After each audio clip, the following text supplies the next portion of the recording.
ధూర్జటి అష్టదిగ్గజ కవుల్లో ఒక ప్రముఖ కవి. శ్రీకృష్ణదేవరాయల ఆస్థానంలో ఉన్న అష్టదిగ్గజాల్లో ఒక ముఖ్యమైన కవి. ఈయన 16వ శతాబ్దం ఉత్తర భాగంలో అంటే 1480 నుంచి 1545 ప్రాంతాల్లో ఉన్నాడని భావిస్తారు.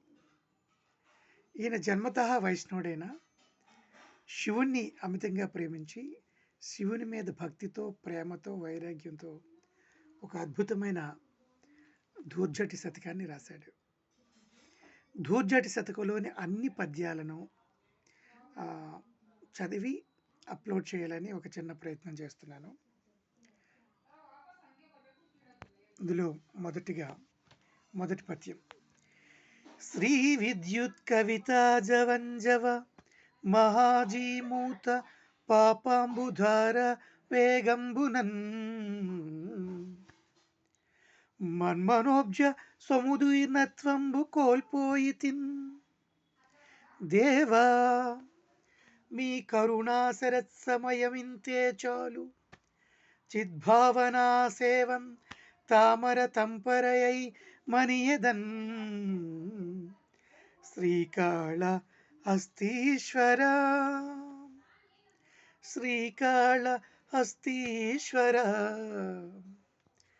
సంపదలు అనే మెరుపు తీగలతో కూడిన, సంసారం అనే మేఘాల నుండి కురిసిన, పాపాలనే నీటి ధారల చేత నా మనస్పద్మం కాంతి లేక చిన్నబోయింది. నీ దయా అనే శరత్కాలాన్ని నాకు ప్రసాదించు చాలు. ఇకనైనా మంచి మనపద్మంతో వికసించుటతే సర్వ సమృద్ధులు కలవాడనై నిన్ను ధ్యానిస్తూ బ్రతికిస్తాను.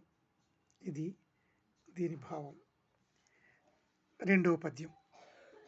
వాణీ వల్లభ దుర్లభం భగు భవద్వారమున నిల్చి నిర్వాణ శ్రీ చెరపట్ట చూచిన విచార ద్రోహము నిత్య కళ్యాణ క్రీడల బాసి దుర్దశల పాలై రాజలోకాధమ శ్రేణి ద్వారము దూర చేసేతిప్పుడు శ్రీకాళ హస్తీశ్వర శ్రీకాళ హస్తీశ్వర.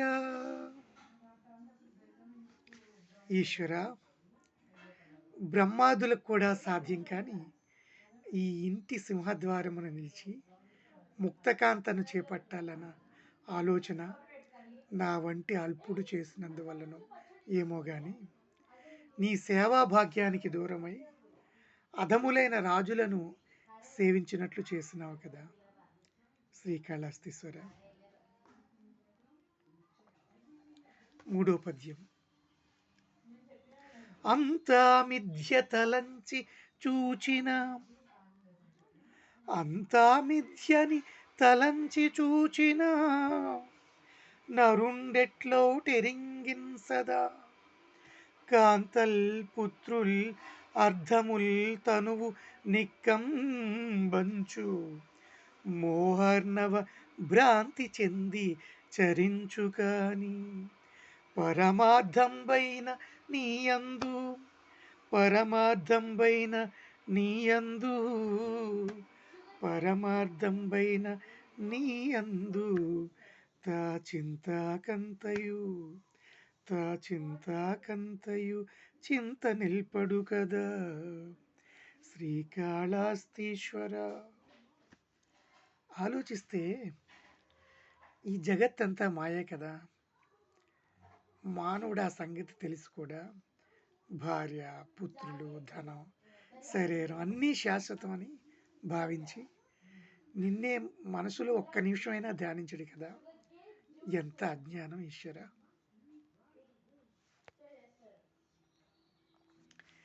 నీ నా సందోటు బాటు వినుమా నీ నా సందోట బాటు వినుమా నీ చేత జీతంబు నే కానింబట్టక సతతంబు మది వేట్కంగొల్తు నంత సపత్నాక నీ కంబున కొప్పగింపకుము నన్నాపాటియే చాలు నే జీనొల్లన్ గరినొల్లన్ నొల్ల సురులన్ శ్రీకాళహస్తీశ్వర.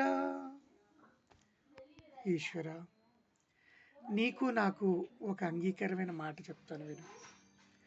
నీ నుండి నాకు ఒక్క కాణి జీతం కూడా వద్దు. నిత్యం నిన్ను సేవిస్తాను. నీవు నన్ను కామక్రోధాదులైన లోపలి శత్రువులకు అప్పగింపక రక్షించు.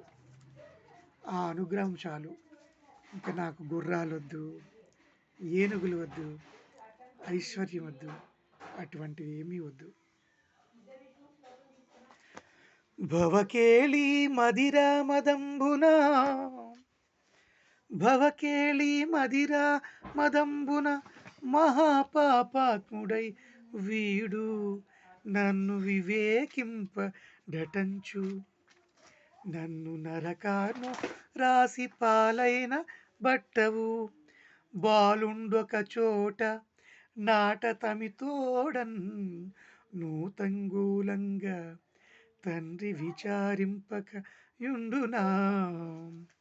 కటకట శ్రీకాళహస్తీశ్వర.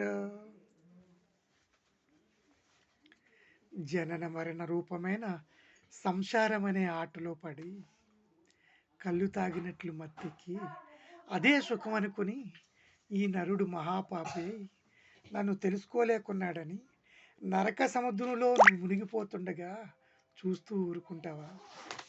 ఆటల్లో పడి బావిలో బాలుడు పడుతున్నప్పుడు తండ్రి వారిని గురించి పట్టించుకోవడా? ఊరుకుంటాడా?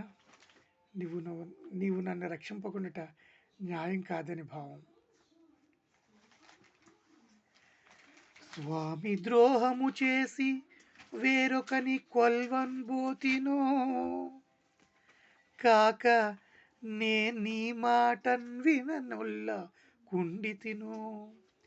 నిన్నే దిక్కుగా చూడను ఏమి ఇట్టి వృధాపరాధినగు నన్ను ఈ దుఃఖవారాసి వీచి మధ్యంబున ముంచియుంపతగున.